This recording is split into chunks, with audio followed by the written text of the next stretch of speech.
Hello everybody, and welcome back to the Skullgirls character Compendium, where we take a step back from the Skullgirls universe at large to focus on the characters that made us fall in love with it in the first place. It's been quite some time since the last Skullgirls lore video, so I decided to treat you guys to a bit of a special one today. After many requests and comments, we'll be covering everyone's favorite Egyptian blood goddess.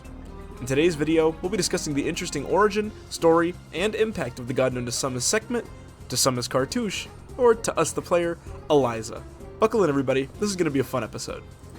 As was the case in the last lore video, we'll be starting this one off with the most basic facts that we know about the character. Eliza is described as the celebrity diva of the New Meridian's premier nightclub. And as far as looks go, Eliza is a rather tall and stunningly gorgeous woman of apparently Egyptian descent.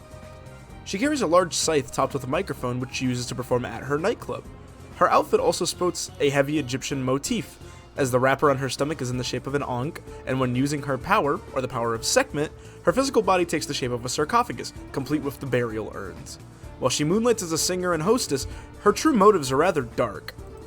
With the assistance of her two servants, Albus, a large Nubian jackal, and Horus, a large birdman, Eliza secretly skims events, partygoers, and charities for her own gain. On the surface, this may seem like a greedy and deplorable thing to do, but if you look even a little deeper, this starts to get worse. She isn't skimming these events for money or for fame, she's skimming these events for people's blood.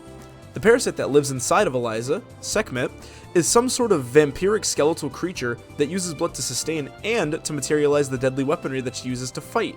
These powers aren't limited to just weaponry though, they allow Eliza to use that power to change her body at will, as we see in her story mode when she turns her hands into claws, or as we see in combat when she uses blood to locomote, like during her forward dash animation.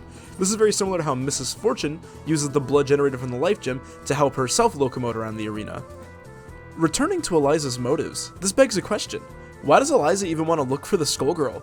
Sekhmet has no interest in making a wish on the heart, and while Eliza enjoys being the center of attention at Bastet's Den, as long as they skim blood and sing, they can stay young, beautiful, and popular forever. So this is an interesting quirk in Eliza's behavior, as she seems to enjoy the hunt for the Skullheart more than the actual battle and wish aspect of it. This showcases Eliza's ruthless and cunning nature, and this is the reason a lot of people love this character. Her motivations are unclear, and that makes her a perfect villain. Speaking of Eliza's cunning nature, let's talk about the best showcase of that, the story mode. During Eliza's story, she's tasked with locating the Skullheart by the Medici family, lest they reveal her monstrous true nature to the adoring public. While on the hunt for the Skullheart, the Medici family teams her up with Sarabella to keep her company and to protect her. Later in the story, after capturing Miss Fortune, Sarabella becomes cross with Eliza and starts to question her true nature. In retaliation, Eliza kills Sarabella with no hesitation or second thought.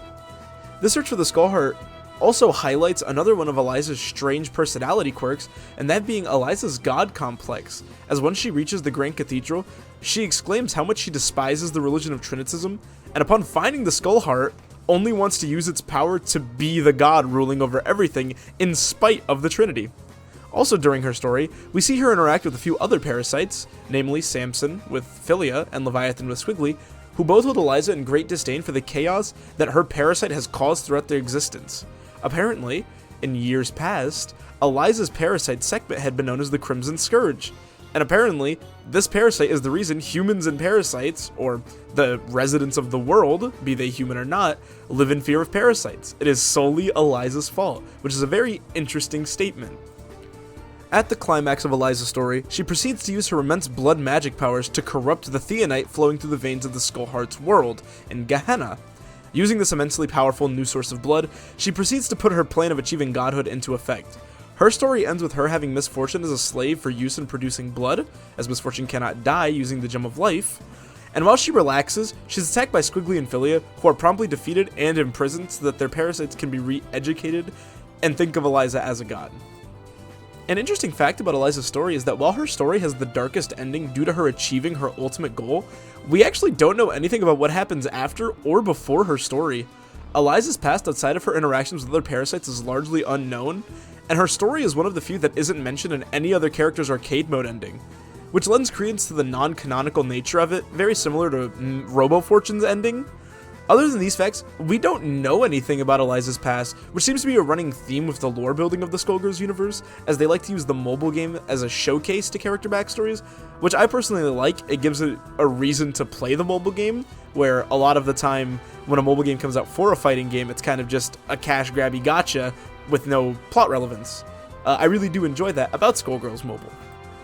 Well, that's about everything we know about Eliza. You guys now know everything that I know. Before we end off, we're going to talk about my favorite part, the fun facts. First off, did you guys know that Eliza was intended to be the main antagonist of a Skullgirls sequel if one ever came out? Also, she's confirmed to know of and be older than Annie, which is very interesting because that draws parallels between Double and Annie, and how old Eliza really is, because Annie is confirmed to be at least 1,000 years old. Eliza loves cats, which appears to be a reference to the Egyptian god Bast, whom her nightclub is also named after, being the Bastard's Den. Alex Zahad, the lead art director of Skullgirls, has stated multiple times that Eliza is his favorite character to play, and I've always wondered that the scene in Eliza's story mode where she kills Cerebella, I've always wondered if that was like some Lab Zero studio beef with Mike Z, and it was a slap in the face or something. I've always loved that scene because it comes out of left field and it's one of the only character deaths we see in a story mode, which is kind of cool. And usually I don't talk about this, but Eliza has a lot of really fun color palette references. She has a Dio color palette inspired by the JoJo's Bizarre Adventure manga, a Lapis Lazuli color palette referencing Steven Universe, and my personal favorite, the Eliza color palette referencing Eliza from Tekken. Interestingly enough, both of these characters are vampires, which I thought was really cool. 2 fighting game vampires. Finally, Eliza is the person who killed Double's daughters Aeon and Venus, and nobody knows how they were reincarnated in the playable timeline. This has never been stated. But Eliza recognizes Double as Queen Lamia, which is very interesting because she's just a blob of goo. So I've always loved that. Eliza has one of my favorite story modes in the game because of how important she is. I would love to see her come back as a main villain if a Skullgirls sequel ever comes out. And that wraps this episode of the Skullgirls Character Compendium up. I hope you guys enjoyed the episode. It took me a while to research and script, and I hope you guys like the new series name. The Skullgirls Character Compendium rolls a bit better off the tongue than Skullgirls Lore Series, or Character Lore Series. Well, my favorite part, other than the fun facts, the question of the episode. Who is your guys' favorite Skullgirls villain? Personally, I'm torn between Eliza and Black Dahlia, but Eliza slightly edges her out solely because of how strong and badass Eliza is. We have to wait for Black Dahlia to come out and see her story before I can make a final judgment on that, but for now, it's Eliza. If you guys like what you saw, remember to like, comment, subscribe, dislike it if you dislike it. This is me, Eliza the Basement Dweller. I'll see you guys in the next episode. I love you all. Bye-bye.